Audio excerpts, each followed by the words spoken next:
All right. Welcome to Revelation Revealed with me, Indira Michelle. And if you've known me for like more than 5 minutes, you will know that Revelation is my absolute favorite book of the Bible. And so I am really excited to actually do this study with you with my favorite book.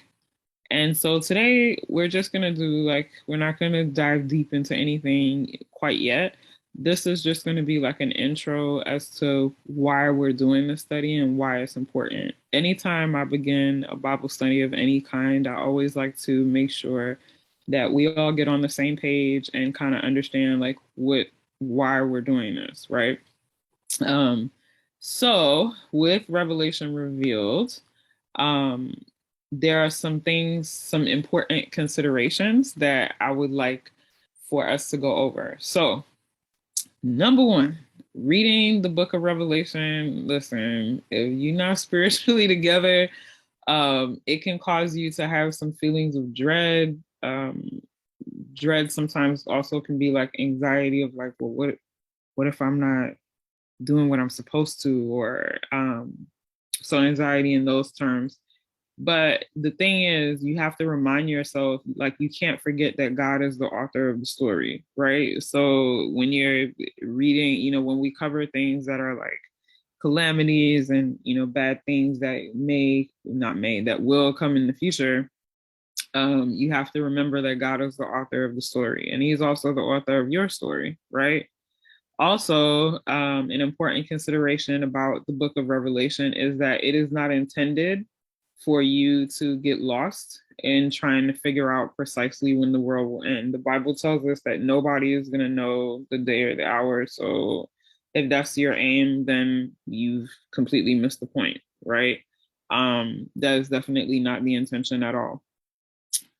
Also, Revelation is what is considered a apocalyptic literature, right? So because it is an apocalyptic literature, it is going to have truth in it for both the past, the present, and the future.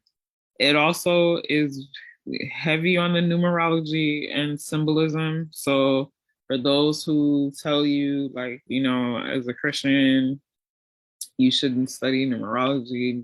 I don't know where you get that from. Because without a basic understanding of numerology, some of the concepts in Revelation are going to be difficult for you to understand what it means. But thankfully, we're doing the study together, so that won't be your story. All right. Other important considerations, like I said, it's giving very heavy in the symbols. It's very heavy in imagery, but it does this in order to communicate literal truths.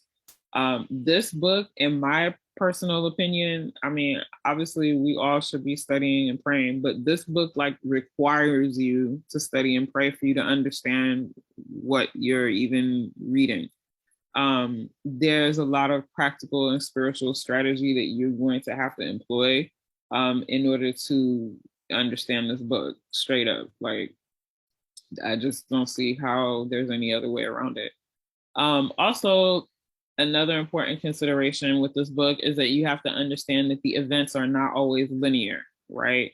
There will be flashbacks, flash forwards, and you'll also be able to clearly see cycles of judgment, cycles of salvation. All of those are things that you will pick up as we continue in this study.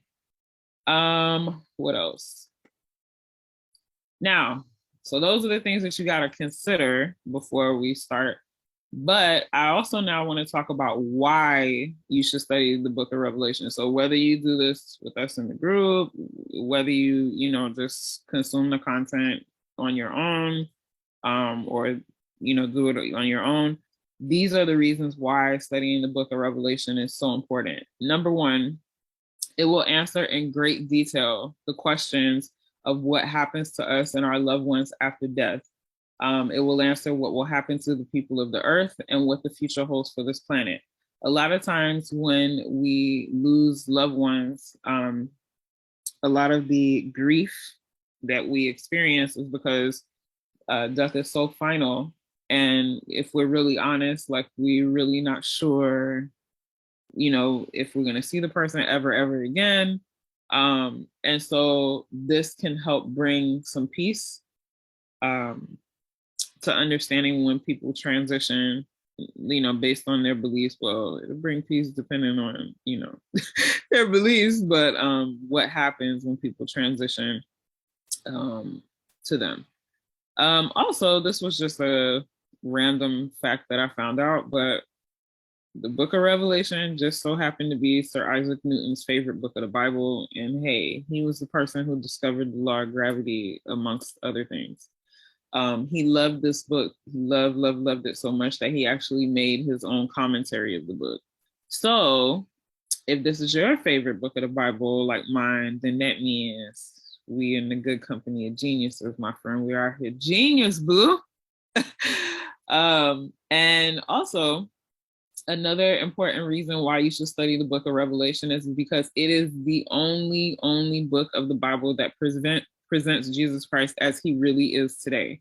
Which as time goes on, more and more people are drifting, into man,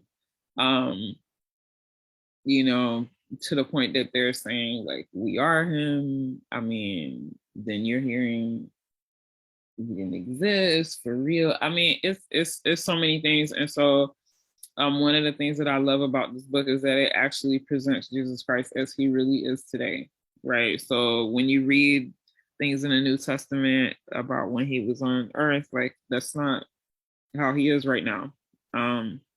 Also, when you read things in the Old Testament, there is,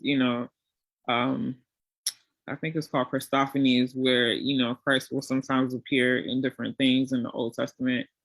But again, that's not, as he is today. So in this particular book, he is actually in his true glory, his majesty, after resurrecting and ascending. So it, again, is giving you that future forward look so that you could be at peace. Okay, other reasons why you should study the book of Revelation is because it is the most discredited book of the Bible. A lot of people will tell you like all these things are not literal, like this is not going to happen. And so that's because the enemy wants you to believe that these things won't happen and that it's okay to live compromised in sin and disbelief, right? Because if you're not living, especially if you have a business or anything like really important that you're trying to do with your life, if you are living in disbelief, right, which is sin, if you are living in disbelief, then you're not going to move forward towards the purpose that God has for your life. And you're going to live compromised in a lot of ways and, basically not live to your full potential and experience the consequences of that. So that's, and like I said, and so that's why it's so discredited, right? Because, a lot of the events in it are not in the past. So if people can discredit it, then, you can feel like, oh, well, it's okay to just do whatever. Another reason why you should study the book of Revelation is because it actually reveals God's plan for the future. And when you actually understand it, like for real, it lifts your spirits, it inspires you to serve. Anybody who's been serving, doing, helping, we get tired, right? Let's just be honest. And so it gives you hope, when the future looks bleak. Like when you're reading, about where we eventually end up and things like that, like the problems that you have currently don't seem as critical, right? It will make any problem, and I do mean any problem that you have so much smaller than it currently is, like big time, right? So that's another important reason why you should study this book. Now, things that happen in Genesis, so things that happen in Revelation, basically Revelation completes the loop, right?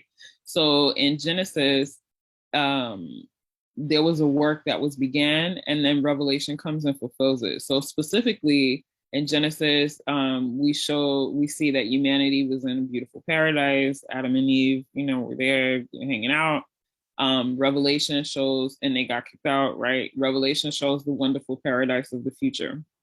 Genesis shows how we lost the chance to eat of the tree of life, right? Because once they committed the sin, they couldn't eat of the tree of life because he didn't want them to live forever in that sinful state.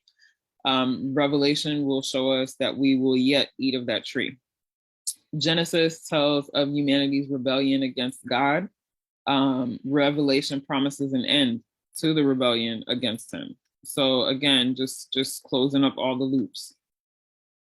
Genesis gives us the first murderer, the first drunk, the first rebel. Revelation gives us a city where nothing impure can ever enter. Genesis reveals how tragedy and sorrow entered this world as a result of sin. Revelation promises that God will wipe every single tear from our eyes. Genesis records the first death. Revelation promises that there will be no more death, right? So big difference. Other things that happen where Revelation completes the loop. Genesis shows the beginning of the curse. Revelation shows the curse being lifted. Genesis introduces us to the devil for the first time. Revelation shows his final and ultimate doom. Genesis promises his head will be bruised. Revelation actually shows him bruised and defeated. Genesis shows also his first attempt at discrediting the word of God. And Revelation promises a curse on people who detract from his word. So serious stuff. And lastly, like I said, this book is my absolute favorite book of the Bible. And I'm really, really, really excited to do this study with you. So I will see you in the next lesson. Bye.